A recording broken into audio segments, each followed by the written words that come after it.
আপনার কাছে সুখী মানুষের সংজ্ঞা কি?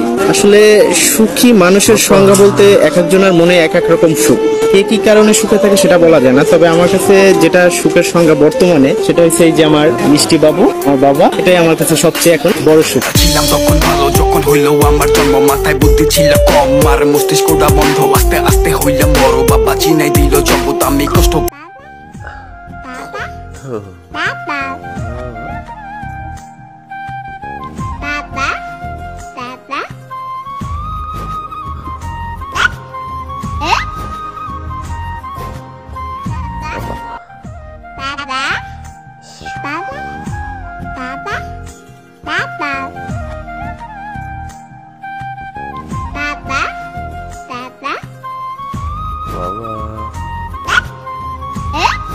তখন ভালো, যখন হইলো আমার জন্ম, মাথায় বুদ্ধি ছিল কম, আর মস্তিষ্কটা বন্ধ, আস্তে আস্তে হইলাম বড়, বাবা চিনাই দিল